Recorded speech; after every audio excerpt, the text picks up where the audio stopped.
Throughout Formula One history, different road car brands tried to establish their identity as powerful racing teams, with the success that they enjoyed as vehicle manufacturers. But today, we are going to tell you a different story. Ferrari is a brand that initially established itself as a racing team, and later transformed into a road car manufacturer, with the success that it enjoyed in the racing industry.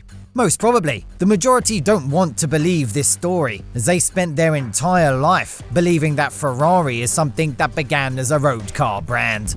Welcome back to Total F1. We have brought you a very interesting story, but before we proceed, hit the subscribe button and smash the bell icon for more exciting updates. The founder of the Ferrari F1 team, Enzo Anselmo Giuseppe Maria Ferrari, began his career as a racing driver and later turned into an entrepreneur in the racing industry, as well as in the automobile industry. In the middle part of the 20th century, he became a great identity within the motorsport industry and was widely known as Il Commendatore or Il Drake. Enzo had to experience several unfortunate scenarios as a teenager. First, he had to serve as a soldier in the Italian army. Then, he lost his father and elder brother in 1916 due to the Italian flu, and 2 years later, by a miracle, he also saved his life after being infected himself with the Italian flu. All these things resulted in the collapse of the carpentry business of Enzo's family, and he spent a certain time period searching for a job in the car industry. First, he provided his service voluntarily to Fiat, with the aim of joining the company as a permanent employee. However, his application was rejected. Then, he started working as a tester for a small company called Torpedo. Enzo joined with Costruzioni Meccaniche Nazionali as a tester, and later that role was evolved to a racing driver with a participation in an uphill race from Parma to Poggio di Bocetto in 1919. The following year, Enzo Ferrari joined with Alfa Romeo as a full-time racing driver. This laid the foundation for his 20-year relationship with the Alfa Romeo company.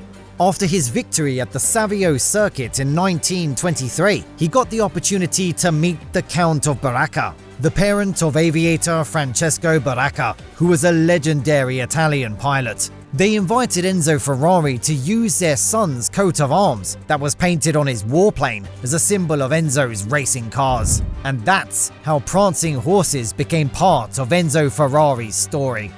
In 1929, Enzo was knighted with the title of Commander for his great service and achievements in the racing industry. Going beyond his limits as a racing driver, Enzo decided to establish a sporting society called Scuderia Ferrari, which allowed his teammates to race under that brand. Its symbol was again prancing horses. With its early success, this society was able to build a partnership with Alfa Romeo, playing the role of the racing division of the Italian automobile brand. In 1932, Enzo became a father and decided to retire permanently from his role as a racing driver. Enzo's partnership with the Italian automobile company, Alfa Romeo, came to an end in 1933 with the financial struggles that the company faced. But Enzo was lucky to receive 6 P3s, as well as the services of an Alfa Romeo engineer and test driver when that partnership came to an end for a brief time period. The Ferrari team experienced a little decline in the mid-1930s, with its inability to compete against more powerful teams like Auto Union and Mercedes.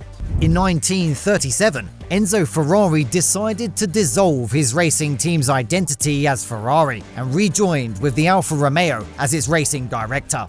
This time, Alfa Romeo established its own racing identity as Alfa Corse, regaining the full control of its racing department. But it was not a successful stint, as he had several disagreements with Alfa Romeo's managing director Ugo Gobbato.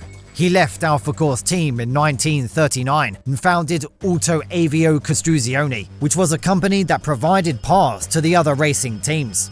Actually, this became the basis for the establishment of Ferrari as a car maker. Since then, the entire world, including Italy, was in a crisis as World War II began. During that era, Enzo Ferrari was forced to be involved in wartime production under the fascist Mussolini regime. His company was initially based in Modena in 1939, then moved to Maranello in 1943 after suffering a devastating destruction from the Allied bombing. Since then, Enzo Ferrari decided to start making cars under his Scuderia Ferrari brand and established Ferrari SPA in 1947. Enzo Ferrari decided to fight against the dominating Alfa Romeo team within the motorsport industry. Ferrari cars made their open-wheel debut in 1948 at a race in Turin. The team's first major victory was achieved during the 1949 24 Hours of Le Mans using a Ferrari 166mm. They decided to participate in the inaugural edition of the Formula One Championship in 1950, but Enzo Ferrari decided to skip the 1950 British Grand Prix in Silverstone, which was the first ever F1 race, as he was unhappy about the start money paid to the entrants, and the team's F1 debut happened at the iconic Monte Carlo street circuit. But Enzo Ferrari's team had to wait till the beginning of the 1951 season to taste their first victory in the Formula One arena. Jose Froilan Gonzalez was able to win the 1951 British Grand Prix by beating Alfa Romeo's Alfetti 159. Alberto Ascari clinched the first ever F1 championship for the Italian racing outfit in 1952, and he repeated the same success during the subsequent season as well. Since then, Ferrari has become a regular winner and champion in Formula One, and up to this date, it's the oldest as well as the most successful F1 team in Formula One history, thanks to the commitment made by Enzo Ferrari during the initial stages of this company. This legendary team owner died at the age of 90 on the 14th of August 1988, and his son, Piero Ferrari, took over the duties of his father, becoming a vice president of Ferrari SPA. What do you think about Enzo Ferrari's journey in Formula One? Share your thoughts in the comments section below. Thank you for watching the video. If you enjoyed the video, subscribe to the channel to get more exciting Formula One news. See you in the next video, guys. Goodbye.